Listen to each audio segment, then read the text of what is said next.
Welcome students. मी Yogesh Mangalekar core coaching इन्स्टिट्यूटतर्फे आपले मी स्वागत करतो आहे. पहा, SY BCOMमध्ये बिझनेस स्टॅटिस्टिक्स हा सब्जेक्ट सेमिस्टर 3rd आणि सेमिस्टर 4thमध्ये 50-50 मार्क्ससाठी डिवाईड केलेला आहे. टोटल 100 मार्क्ससाठी सब्जेक्ट आहे. बऱ्याचशा स्टुडंटना हा सब्जेक्ट खूप डिफिकल्ट जातो, कारण की त्यांना याच्या बेसिक कॉन्सेप्ट्स माहीत असत नाहीत.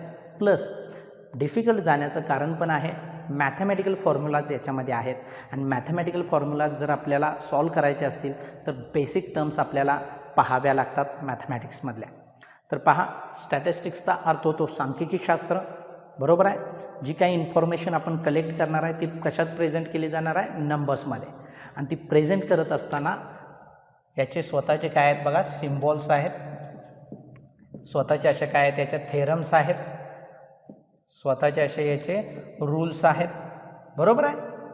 कुणाचे बघा, स्टॅटिस्टिक्स. हे आपल्याला फॉलो करावे लागतात.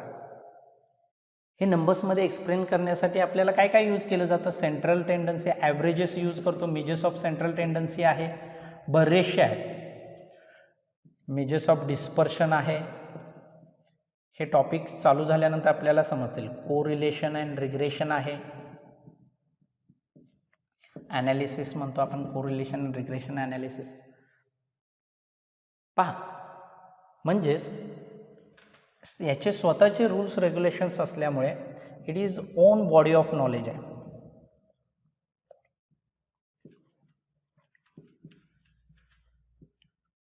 ओके, याचे स्वतःचे असं काय आहे सांगा बघूया, theorems, rules, regulations, on body of knowledge. Plus it is the branch of applied mathematics.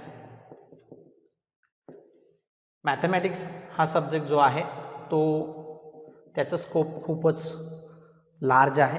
It is the only branch of mathematics. Statistics is only branch of mathematics. It has its own body of knowledge.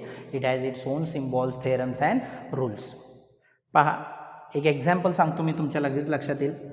ए हा student आहे, त्याचा result आलेला आहे, board result 12चा. Total subject किती आहेत, 6 subject आहेत. तर आता त्याला रिझल्ट आपण विचारलं, कोणीही त्याला रिझल्ट विचारेल त्यावेळेला प्रत्येक सब्जेक्टचं तो मार्क सांगेल की एकच नंबर सांगेल बाळांनो, एकच नंबर सांगणार आहे. म्हणजेच थोडक्यात तो काय सांगेल बघा, 72% मला मिळाले फॉर एक्झाम्पल. तर हे 72% काय शो करते, त्याची इंटेलिजन्स क्वालिटीज काय, प्लस त्याने वर्षभरामध्ये कशाप्रकारे अभ्यास केलेला आहे, प्लस त्याने एक्झाम्स कसे राईट केलेले आहेत, आणि त्याच्या पुढं इस्टिमेशनही केलं जातं की बाबा त्यानं पुढं प्रेफरन्स कशाला दिला पाहिजे, कोणत्या सेक्टरमध्ये त्यानं करिअर केलं पाहिजे, हे त्याच्या रिझल्ट्सवरून तो ठरवू शकतो. समजलं. आता हे 72% जे मिळालं, त्यास हे 72% कॅल्क्युलेट करण्यासाठी ज्या मेथड्स वापरल्या त्याला आपण काय म्हणतो, ॲव्हरेजेस. आणि हे ॲव्हरेजेस कॅल्क्युलेट करण्यासाठी आपल्याला थेरम्स कोण प्रोव्हाइड करतं बघा, रूल्स कोण प्रोव्हाइड करतं, किंवा टेक्निक्स कोण प्रोव्हाइड करतं बघा, स्टॅटिस्टिक्स प्रोव्हाइड करतं. म्हणजेच थोडक्यात याचे टेक्निक्स पण आहे. आलं लक्षात.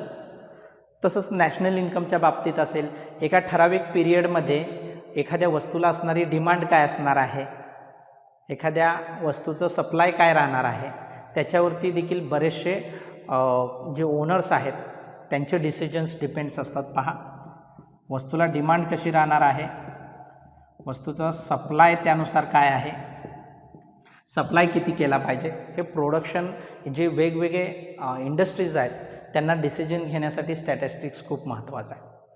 आताच्या पिरियडमध्ये आपल्याला माहिती आहे, पहा, कोविड-19 जो काय व्हायरस आहे त्यामुळं जी काही कम्युनिटीवरती जो परिणाम झाला, इकॉनॉमीवरती जो परिणाम झालेला आहे, त्या दृष्टिकोनातून बरेचसे बिझनेस हाऊसेस जे मेडिकल प्रोडक्ट्स आहेत त्यांचं उत्पादन काय करत आहेत, जास्त करत आहेत, कारण की त्यांची डिमांड ही वाढलेली आहे. सॅनिटायझर असेल, बरोबर आहे, मास्कचं प्रोडक्शन असेल, त्याची डिमांड वाढलेली आहे आणि त्याचा अभ्यास केला त्यांनी आणि त्यानुसार त्यांनी सप्लाय करण्याचा प्रयत्न केला. म्हणजेच थोडक्यात त्याचं प्रोडक्शन वाढवं.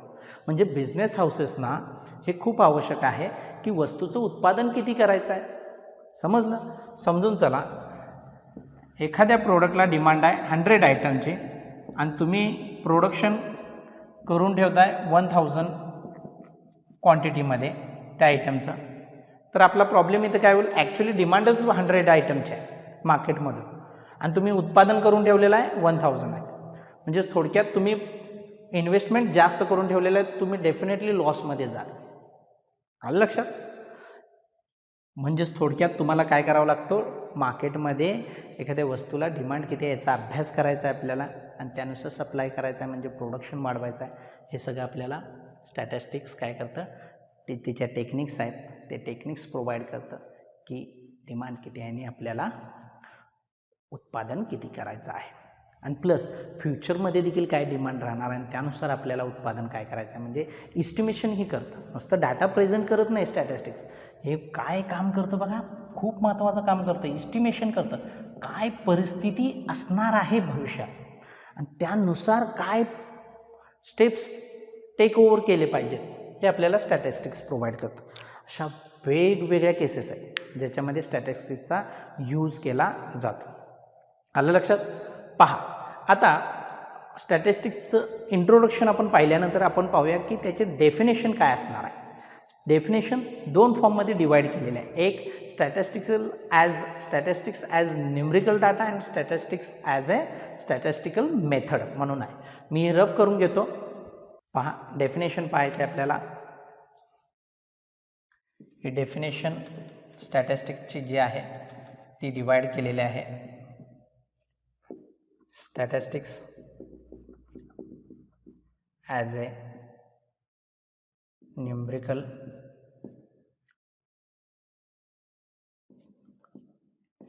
डाटा. ओके, म्हणजे यासाठी कोणती टर्म यूज केली जाते, सिंग्युलर फॉर्म यूज केला जातो word.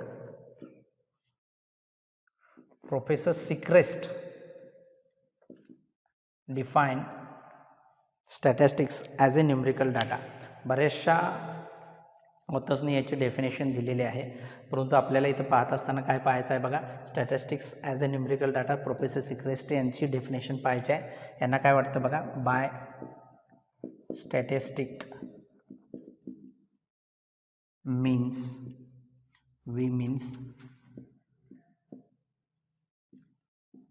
aggregate of all facts affecting to a extent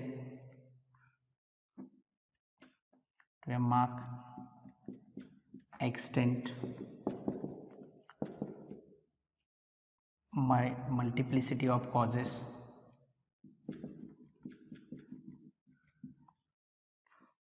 causes numerically express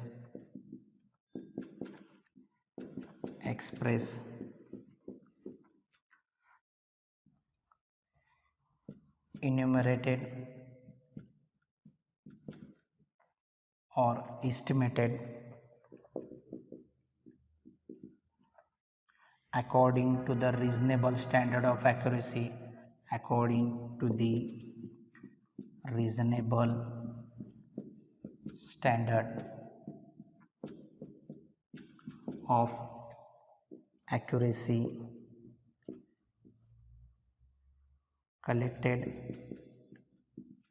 in a very systematic manner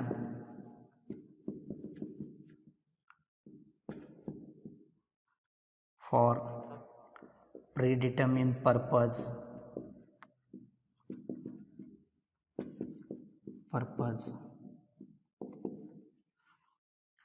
and place in relation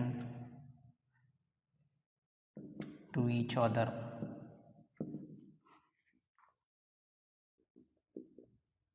पहा, स्टॅटिस्टिक्सची डेफिनेशन दिलेलं आहे प्रोफेसर सिक्रेस्ट यांनी. त्यांना असं वाटतं की statistics related to the numerical data. याच्यावरून आपण कॅरेक्टरिस्टिक्स शो करू शकतो. कॅरेक्टरिस्टिक्स ऑफ स्टॅटिस्टिक्स या डेफिनेशनवरून आपल्याला कॅरेक्टरिस्टिक्स शो करता येतात स्टॅटिस्टिक्सचे. पहिला आहे statistics are aggregate of all facts.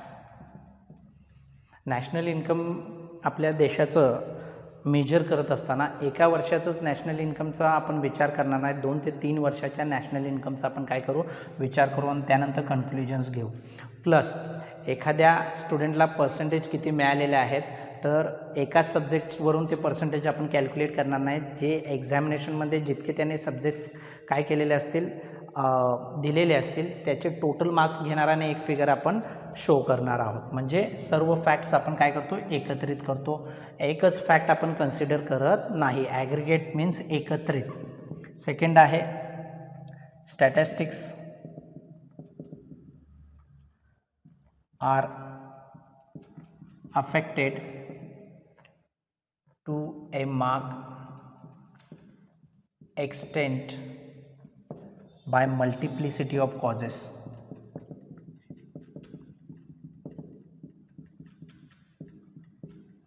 जे काय रिझल्ट्स आपल्याला स्टॅटिस्टिक्समधून मिळतील त्याच्यावरती परिणाम करणारे बरेचसे घटक असणार आहेत.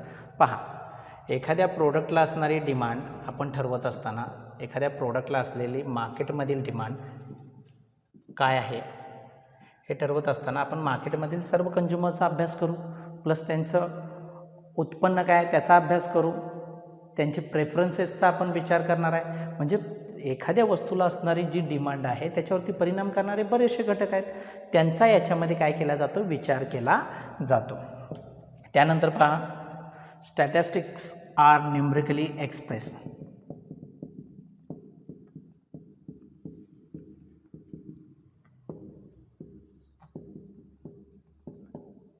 बघा, खूप महत्त्वाचं आहे. जी काही इन्फॉर्मेशन आपण ॲग्रिगेट केली, ॲग्रिगेट ऑफ ऑल फॅक्ट्स, सर्व जे सब्जेक्ट्स आहेत, एखाद्या स्टुडंटला मार्क्स जे मिळालेले आहेत त्या सर्व सब्जेक्टची आपण टोटल केली, प्लस जे व्हेरियस कॉजेस आहेत, इफेक्ट करत आहेत त्यांचाही अभ्यास आपण केला, प्लस जी इन्फॉर्मेशन आपल्याला मिळालेली आहे ती आपल्याला काय करता आली पाहिजे, न्यूमरिकली एक्सप्रेस करता आली पाहिजे. कारण की नुसतं मेअर स्टेटमेंट देऊन कुणाच्याही ते लक्षात येत नाही, टेक्स्च्युअलमध्ये ते कुणाच्याही लक्षात येणार नाही. एखादी फिगर जर तुम्ही शो केली तर त्यावरून आपल्याला लक्षात येतं की बाबा काय नेमकं शो करतोय पूर्ण डाटा. तर स्टॅटिस्टिक्स हे नेहमी लक्षात ठेवायचं आहे, न्यूमरिकली एक्सप्रेस केले जातात. पहा, जे पॉलिटिकल पार्टीज आहेत, ज्या वेळेला इलेक्शन्स येतात, ते इलेक्शन्सचे कंप्लीट झाल्यानंतर किंवा इलेक्शन्स होण्या अगोदर वेगवेगळ्या क्लास, सोसायटी मध्ये जे काही क्लास आहेत त्या प्रत्येकांचा अंदाज बांधला जातो. सॅम्पलिंगद्वारे सॅम्पल्स घेतले जातात आणि एक अंदाज बांधला जातो की कुणाला किती सीट्स मिळणार आहेत. म्हणजेच थोडक्यात हे सीट्स मिळणाऱ्या कन्क्लुजन्स काढत असताना सर्व फॅक्ट्स एकत्रित केले जातात. परिणाम करणारे जे काही घटक असतील, वेगवेगळे क्लासमधील सोसायटी, त्यांचं उत्पन्न असेल, त्यांचा कल जो असेल, त्यांची डिमांड काय असणार आहे पॉलिटिकल पार्टीजकडून, त्यांचे प्रेफरन्सेस काय आहेत, या सर्व गोष्टींचा याच्यामध्ये विचार केला जाणार आहे. प्लस ती जी काय आहे स्टेटमेंटमध्ये न शो करता ते काय केलं जाणार आहे, न्यूमरिकली शो केलं जाणार आहे की या पार्टीला इतके सीट्स मिळण्याची शक्यता आहे, इस्टिमेशन केलं जाणार आहे. आता हे इस्टिमेशन पुढे येतंच बघा. ओके, स्टॅटिस्टिक्स आर इन्युमरेटेड म्हणजे अंदाज बांधणे, और एस्टिमेटेड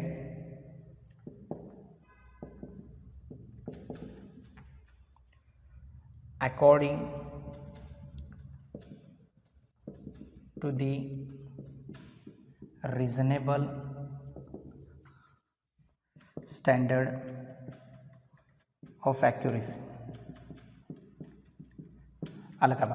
गोल्डला डिमांड किती आहे हे शो करत असताना, गोल्ड मेजर करताना त्याचे प्रॉपर जे स्टँडर्ड्स आहेत त्यानुसारच ते तुम्ही शो करणार आहे. न्यूमरिकली एक्सप्रेस केला पण त्याचं जे काय स्टँडर्ड्स आहेत त्यानुसारच शो करणार. गोल्ड कशामध्ये मोजतो आपण, ग्रॅम्समध्ये, इवन मिलीग्रॅम्समध्ये. ओके, प्लस जर तुम्ही हाईट मेजर करत आहात एखाद्या क्लासमधील स्टुडंटची, तर ती शो करत असताना आपण कोणत्या स्टँडर्डमध्ये मोजू, इंच, 5.4, 5.5 हे जी काय इंचेसमध्ये यूज करणार आहे. वेट आपण मोजणार आहोत तर ती आपण वेट मोजत असताना काय करतो, किलोग्रॅममध्ये मोजतो. ग्रॅम्सकडे काय करतो आपण, इग्नोर करतो. म्हणजेच स्टॅटिस्टिक्समध्ये जे काय डाटा आपण न्यूमरिकली एक्सप्रेस करणार आहे, जे काय इस्टिमेशन करू त्यानंतर ते इस्टिमेशन कसं असणार आहे सांगा बघूया. प्रॉपर स्टँडर्ड ऑफ ॲक्युरेसी आणि it's depend on the nature of study. जे काय आपण स्टडी करत आहोत त्याच्यावरती डिपेंड आहे की कोणतं स्टँडर्ड आपण यूज करणार आहोत. त्यानंतर पहा स्टॅटिस्टिक्स आर कलेक्टेड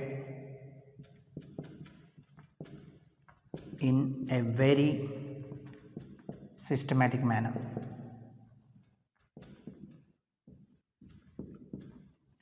खूप महत्त्वाचा जो काही डाटा आपण कलेक्ट करणार आहोत आणि त्यातून कन्क्लुजन्स एस्टिमेशन्स देणार आहोत त्याची प्रोसेस काय असली पाहिजे, सिस्टमॅटिक असली पाहिजे.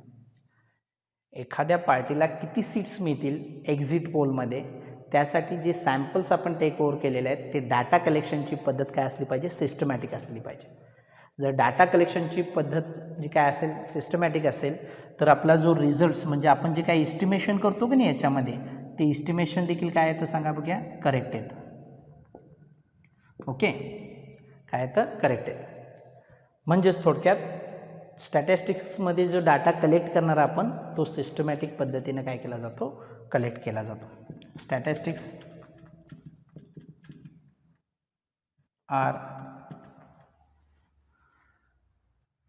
Statistics are collected for predetermined purpose.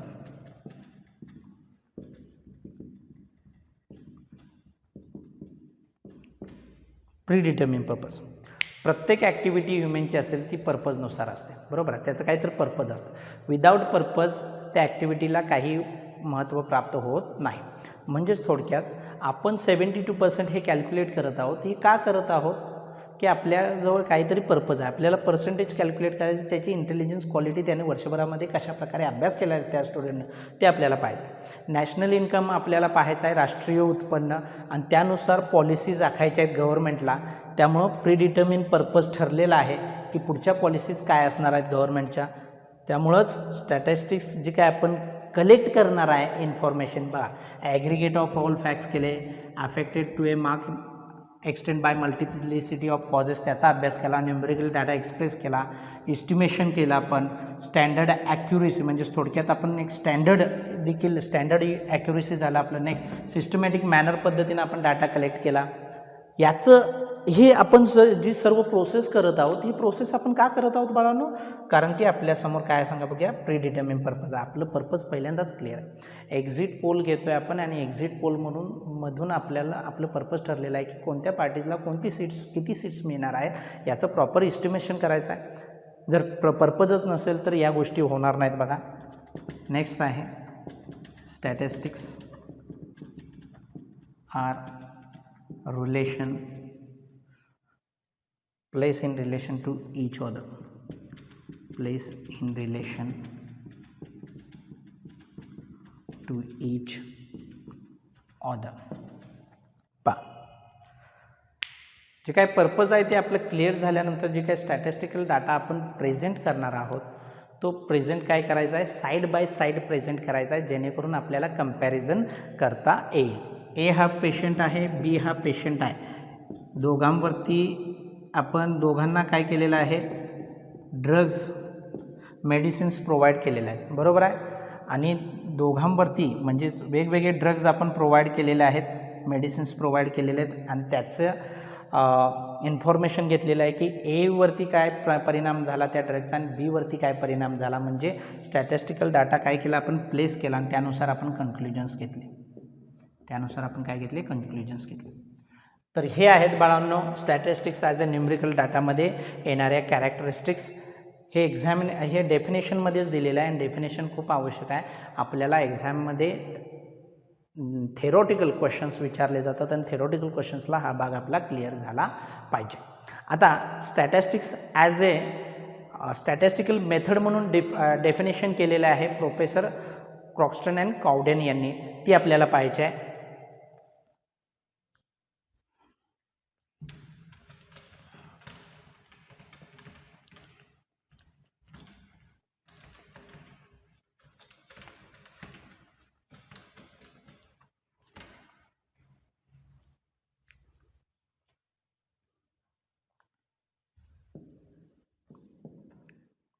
statistics as a statistical method.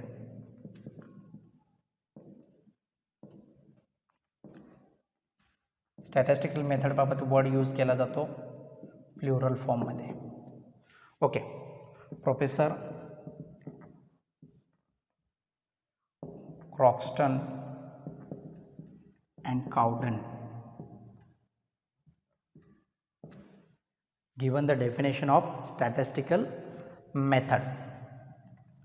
पहा, यांच्या व्ह्यू पॉईंटमधून स्टॅटिस्टिक्स काय आहे. Statistics may be defined as the process of collecting, presenting, collection, presentation, analysis and interpretation of data. Okay, संख्यात्मक दृष्टिकोनातून ही definition बघितली. गुणात्मक दृष्टिकोनातून स्टॅटिस्टिक्समध्ये ही definition येते. Statistics professor Croxton and cow dung यांना काय वाटतं बघा. Statistics may be process of collection, presentation, analysis and interpretation. या प्रत्येक शब्दाचा अर्थ मी तुम्हाला सांगणार आहे. याचेही फीचर्स येतात. काय फीचर्स येणार आहे बघा. Statistics is a collection of data. Okay, data कलेक्शनला खूप महत्त्वाचं आहे आणि त्याच्यामध्ये टेक्निक्स दिलेले आहेत स्टॅटिस्टिक्समध्ये की बाबा सेन्सस मेथड वापरायचे की सॅम्पलिंग मेथड वापरायचे. आणि कलेक्शन करत असताना जर डाटा तुम्ही कलेक्शन करताना जर त्याच्यामध्ये प्रॉब्लेम्स आले, म्हणजे थोडक्यात कलेक्शन जो काही केलेला डाटा आहे तोच सिस्टमॅटिक पद्धतीने कलेक्ट केलेला नसेल तर त्यातून मिळणारा जो रिझल्ट आहे तो देखील आपल्याला बेस्ट रिझल्ट असणार नाही. जो डाटा येईल, जो डाटा घेतलेला आहे, कलेक्ट केला आहे, आपण त्या पद्धतीनंच आपले रिझल्ट्स असणार आहेत आणि त्यानुसारच आपलं एस्टिमेशन येणार आहे. त्यामुळे खूप महत्त्वाचं आहे, जर पुढचे कन्क्लुजन्स आपल्याला ड्रॉन करायचे आहेत तर जी काय डाटा कलेक्ट करणार आहे ते व्हेरी सिस्टमॅटिक मॅनरली काय केला पाहिजे, कलेक्ट केला पाहिजे.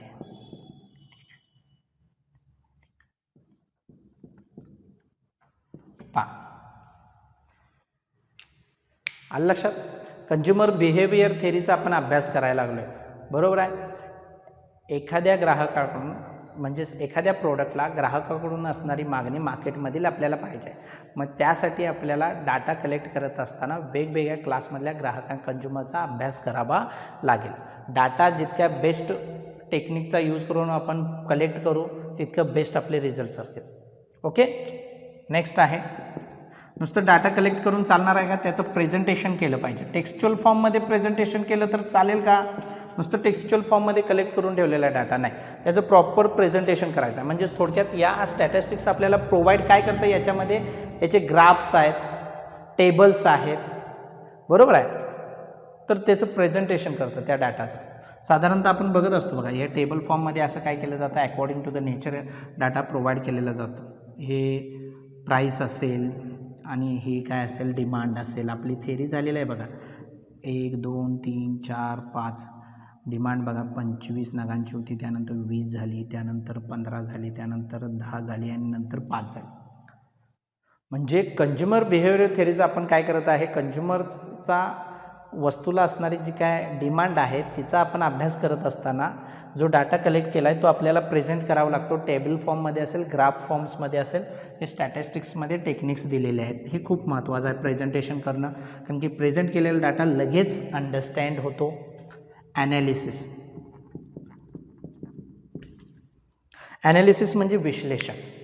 विश्लेषण आपण याच्यामध्ये काय करू बघा, काय विश्लेषण करणार आहे, जसजसं किंमत वाढत चाललेलं आहे वस्तूची तसतसं डिमांड जी आहे वस्तूची ती काय होत चालली, कमी होत चालली. म्हणजे कलेक्ट केलेला डाटा जो प्रेझेंट केला त्याच्यावरून आपल्याला ॲनालिसिस म्हणजे विश्लेषण करता येतं. आणि लास्टला आहे इंटरप्रिटेशन. इंटरप्रिटेशन म्हणजे अर्थ लावणे, कन्क्लुजन्स ड्रॉन करणे. एक्झिट पोलमधून आम्ही काय केलं, शेवटी कन्क्लुजन्स ड्रॉन केलं की बाबा कोणत्या पार्टीला किती सीट्स मिळणार आहेत आणि देशामध्ये कुणाची सत्ता आता स्थापन होणार आहे. नाव डेजमध्ये इलेक्शन जे होत असतात आणि त्याचे जे एक्झिट पोल होत असतात त्याच्यामध्ये पूर्ण स्टॅटिस्टिक्सचा यूज केला जातो, लक्षात घ्या. एव्हरीवेअर जर तुम्ही पाहिलात तर प्रत्येक सब्जेक्टमध्ये स्टॅटिस्टिक्सचा यूज केला जातो. फक्त आपण त्या गोष्टीचा तितक्या बारकाईनं त्या गोष्टीला पाहिलेलंच नाही बारकाईनं तेवढ्या. पहा, डाटा कलेक्ट केला, त्यानंतर तो प्रेझेंट केला, त्यानंतर त्याचं ॲनालिसिस केलं आणि त्यानंतर त्याचं काय केलं, इंटरप्रिटेशन केलं, म्हणजेच थोडक्यात अर्थ लावला. काय परिस्थिती आहे आणि काय परिस्थिती असणं गरजेचं आहे, कोणत्या पॉलिसीज आखणं गरजेचं आहे की ज्याच्यातून काय होईल, एक बेटर रिझल्ट आपल्याला फ्युचरमध्ये देखील अचीव करता येईल. हे स्टॅटिस्टिक्स काय आहे तेही सांगतं आणि काय डिझायर्ड रिझल्ट असला पाहिजे, भविष्यामध्ये काय असणार आहे रिझल्ट, हे देखील शो करतं स्टॅटिस्टिक्स. तर statistics as a numerical data me explain केलेला आहे आणि स्टॅटिस्टिक्स ॲज अ मेथड म्हणजेच गुणात्मकदृष्ट्या काय आहे हे डेफिनेशन ही सांगितलेले आहे. तर बाळांनो पहा, याच्या पुढच्या लेक्चरमध्ये मी तुम्हाला युजेस आणि लिमिटेशन्स सांगणार आहे स्टॅटिस्टिक्सचे. याच्यामध्ये जर काही तुमचं डाऊट्स आलेले असतील तर ते विचारू शकता. इथं मी थेरी लिहून देणार नाही, थेरी तुम्हाला डिस्क्रिप्शन बॉक्समध्ये लिंकद्वारे मिळेल. Thank you very much.